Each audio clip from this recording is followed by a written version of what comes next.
Dentre todos os problemas que esse governo tem que enfrentar, que o Lula tem que enfrentar, e olha, é um governo que só tem problemas. A criminalidade está aumentando, feminicídio, desmatamento, morte de Yanomami, recorde de dengue, desaprovação explodindo, aprovação desaparecendo completamente, o preço das coisas tudo aumentando, preço da gasolina. De todos esses problemas, tem um que eles não fazem a menor ideia de como resolver. Na verdade, eles não fazem a menor ideia de como resolver nenhum. Mas tem um que realmente deixa eles desesperados. A primeira-dama. A Janja se tornou uma pedra no sapato do Lula e de todos do governo, que estão extremamente revoltados, indignados, mas ninguém tem coragem de falar diretamente com o Lula porque é a primeira-dama.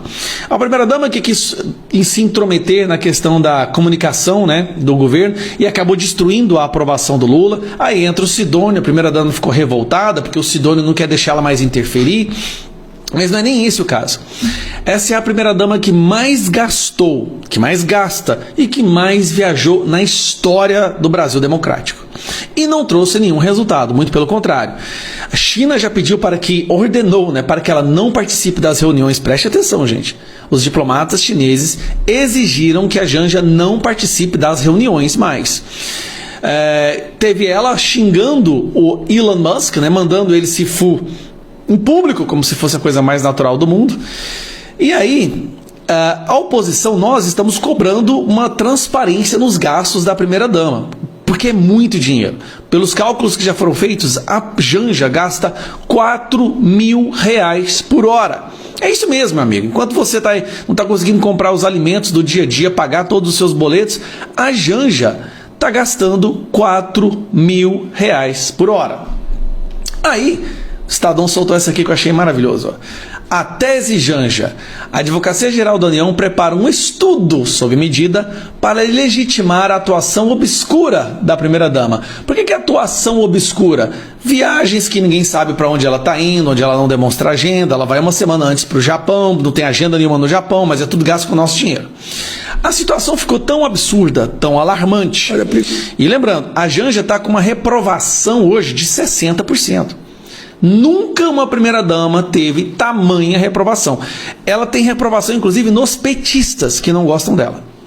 Aí o Lula estava lá, acho que no Vietnã, e ele está numa situação tão desconfortável que o Lula se viu obrigado a ter que falar sobre esse assunto, porque, sinceramente, é um assunto terrível. Então vamos ouvir o Lula aqui tentando disfarçar. E aqui ele comete uma gafe também.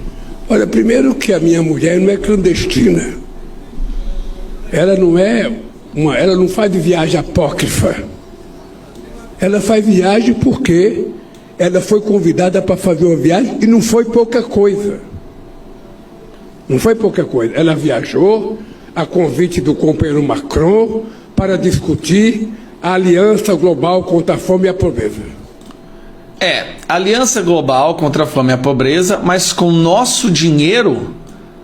Enquanto os alimentos aqui estão ficando cada vez mais caros, ela pode viajar para onde ela quiser, Lula. Só não pode ir com dinheiro público. Eu fiquei muito orgulhoso quando ela foi lembrada pelo Macron e convidou ela para falar de um assunto que eu poderia ser convidado. Que poderia ser convidado de outras pessoas. E ela foi convidada e já fez o seu discurso com muita competência. Sabe, ela tem trabalhado nesse negócio da Aliança Global contra a Fome até antes do G20. Ora, eu sinceramente, eu não respondo à oposição nesse assunto. Não respondo. Eu acho que a Janja tem maioridade suficiente para responder aquilo que é sério, aquilo que é molecagem. Então a Janja não precisa responder sobre os milhões e milhões de reais que ela está gastando do dinheiro público, inclusive com um gabinete paralelo, financiado com dinheiro público, sem ter cargo. Ela não precisa, é isso que estamos falando. Não precisa ter transparência no dinheiro que ela está gastando. Aquilo que é fake news, aquilo que é irresponsabilidade, sabe? Não precisa responder. A história vai julgar. Então, e a Janja foi oficialmente me representando. Opa, aí foi tudo.